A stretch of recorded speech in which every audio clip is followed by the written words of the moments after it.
వైఎస్ఆర్ కాంగ్రెస్ పార్టీకి చెందినటువంటి మాజీ మంత్రి గుడివాడ అమర్నాథ్ గారు చోడవరం వచ్చి కొన్ని అనుచితమైనటువంటి వ్యాఖ్యలు చేసినటువంటి విషయం చాలా బాధాకరం.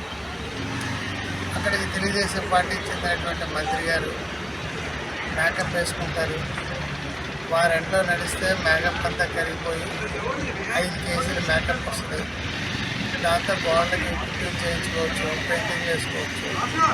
కానీ రెండోది వారు ఏదో ఉద్యోగాలు మా కూటమి ప్రభుత్వంలో ఉద్యోగ అవకాశాలు పరిశ్రమలు వచ్చాయి కాబట్టి ఆ ఉద్యోగ అవకాశాలు కలుగుతున్నాయని చెప్తే దానికి కూడా వ్యంగ్యంగా అసభ్యకరంగా ద్వంద్వార్థంతో మీరు చేస్తున్న ఉద్యోగాల గురించి అన్నట్టుగా మాట్లాడారు. ఈ విధంగా అది చాలా బాధాకరమైన విషయం. ఎందుకంటే మహిళల పట్ల అలాంటి అనుచితమైనటువంటి వ్యాఖ్యలు చేయడం వల్ల తప్పు. ఈరోజు చోడవరం శాసనసభ్యుడిగా మాజీ మంత్రి అమర్నాథ్ గారికి నేను తెలియజేసేది పాలసీ మీద మాట్లాడండి. దయచేసి ఇప్పటికైనా మీరేమని చెప్పేసి మీరేమని పెన్షన్ ఇస్తా అన్నారు, ఇచ్చారా లేదా? లేకపోతే కొత్త పెన్షన్ లేదు, 2 ఏళ్ళు అయింది, 2 ఏళ్ళు సంబరాలు చేసుకుంటున్నారు కదా, కొత్త పెన్షన్ ఇచ్చారా? మళ్ళీ ఎవరైనా చనిపోతే స్పౌస్ ఇస్తారు తప్ప ఎవరైనా చనిపోతే భర్త చనిపోయిన వాళ్ళకి మిగతాతో పెన్షన్ ఇవ్వలేదు. లేకపోతే చోడవరంలో పెట్టారు కదా, చోడవరం ఏదో మేడిపట్నం నర్సీపట్నం రోడ్, నర్సీపట్నం నుంచి చోడవరం అక్కడ కూడా 4-5 ముక్కలు చేశారు కానీ మిగతా చేయలేదు. వడ్డాది బ్రిడ్జి పడిపోయింది, ఏం చేశారు? విజయరాజపేట బ్రిడ్జి కూలిపోయింది, ఏం చేశారు? తప్పలేదు అది. పట్టండి షుగర్ ఫ్యాక్టరీకి మరి ఏమని చెప్పేసి ఇలాగా అయిపోయింది కదా, రైతులు చెల్లించిన బకాయిలు ఉన్నాయి, అయ్యేవి ఎందుకు చెల్లించలేదు? ఎందుకంటే మేము ప్రజాస్వామ్యం మీద నమ్మకం ఉన్నటువంటి వ్యక్తులే.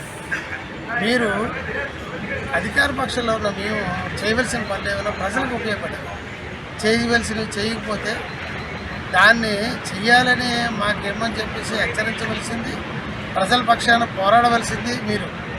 అలాగే అధికార పక్షంగా మీరు చేసినటువంటి విమర్శని మరి మేము కూడా దాన్ని ఛాలెంజ్గా తీసుకొని ఆ విధంగా మేము రోడ్డు బాగు చేయడం కానీ, షుగర్ ఫ్యాక్టరీ బకాయిలు తెగించడం కానీ, ఇంకా ఏదైనా ఇంకా పెన్షన్లు ఇవ్వలేతే నిజమైన అన్నట్టు పెద్దతో పెన్షన్లు ఇవ్వాలి కదా, స్పౌస్ ఇస్తున్నాం కానీ అని ఇలాగ ఏదైనా సలహాలు సూచనలు ఇచ్చి మీరు చేసినవి చెప్పి చేయలేనివి చెప్పి ఏదైనా ఉంటే చేయడం తప్పు కాదు అది.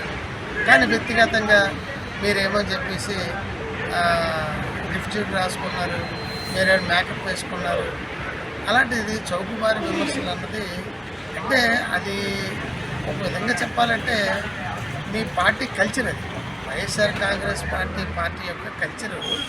ఆ విధంగా చౌకబారి విమర్శలు చేయడం, ఆ విధంగా మాట్లాడడం.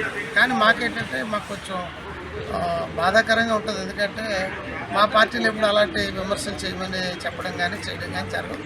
అలా ఎవరైనా తెలియజేస్తే మాకేమైనా మందలిస్తారు కదా. కాబట్టి నేను మిమ్మల్ని కోరేది ఒక్కసారి మీరు ఆత్మవిమర్శ చేసుకోండి.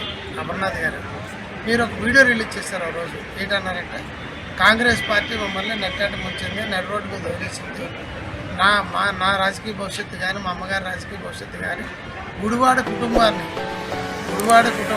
రోడ్డు మీద వదిలేసింది కాంగ్రెస్ పార్టీ.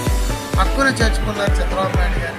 ఒక తండ్రిలాగా నన్ను ఏమైనా కార్పొరేటర్గా చేశారని మా అమ్మగారికి ఏమని చెప్పేసి 2 సార్లు శాసనసభకు పోటీ చేసే అవకాశం కల్పించారంటే మీ నోటితోనే మీరు అన్నారు. చంద్రబాబు నాయుడు గారిని ఎప్పటికీ మేము మర్చిపోము, మా కుటుంబం కానీ మేము కానీ చంద్రబాబు నాయుడు గారిని వేయడము, మా చంద్రబాబు నాయుడు గారి వెంట నడుస్తాము అని చెప్పినటువంటి వీడియో నాకైతే గుర్తుంది. మీకు ఏమైనా గుర్తు లేకపోతే ఒకసారి గుర్తు చేసుకోండి. ఎందుకంటే మీరు మాట్లాడండి. అంటే దయచేసి మిమ్మల్ని నేను కోరేది ఏంటంటే ఏదైనా విమర్శ చేసినప్పుడు పాలసీస్తో మాట్లాడుకోవాలి. ఎవరు మాట్లాడుకున్నారు మీరు మాట్లాడిన దానికి కూడా నేనైతే మాత్రం మీరు చోడవరంలో కాకుండా ఎక్కడైనా ఈ మధ్య చాలా మాట్లాడుతున్నారు, ఆ విషయాలు నాకు అనవసరం.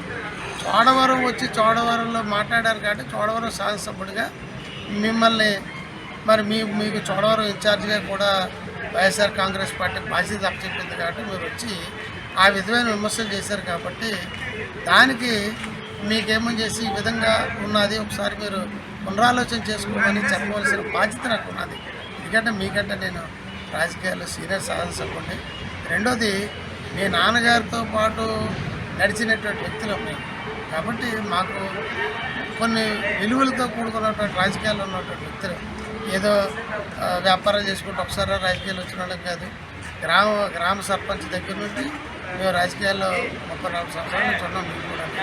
కాబట్టి మీరు ఏదైనా ఉంటే అణుకువగా ఉంటూ మాట్లాడడానికి ఏం మాట్లాడాలో అది సబ్జెక్ట్ మాట్లాడుతూ ఏం మాట్లాడి నిజమరా బాగా మాట్లాడారు పార్టీ అయితే తప్పచ్చు అని అనిపించుకునే విధంగా మాట్లాడాలి తప్ప ఇలాగ అందులోనే ఒక మహిళ పట్ల మీరు ఈ విధంగా మాట్లాడడం అనేది చాలా తప్పు. మీరు ఇప్పటికైనా మించిపోయింది లేదు. అమ్మటి రాంబాబు గారు కూడా ఒకసారి మాట్లాడేశారు. మాట్లాడి మళ్ళీ ఆయన క్షమాపణ చెప్పారు.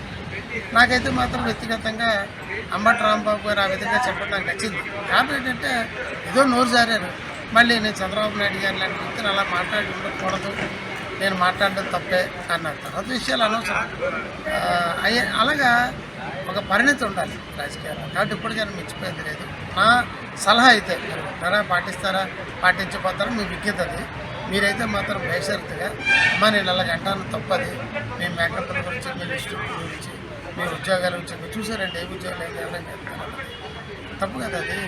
మన ఇంట్లో కూడా మహిళలు ఉన్నారు కదా. మన ఇంట్లో మహిళల గురించి మాట్లాడితే ఎవరైనా మరి రాజకీయాలు ఉన్నారు కదా. అందరూ రాజకీయాలు ఉన్న అందరూ చాలామంది కుటుంబాల్లో రాజకీయాలు ఉన్నారు మహిళలు. మరి అలాంటి మహిళల పట్ల మరి అలా మాట్లాడితే అది నా ఉద్దేశం అయితే మాత్రం మన స్థాయిని తెలియజేస్తుంది. దయచేసి ఆ స్థాయిని తెలియజేసుకోవద్దండి.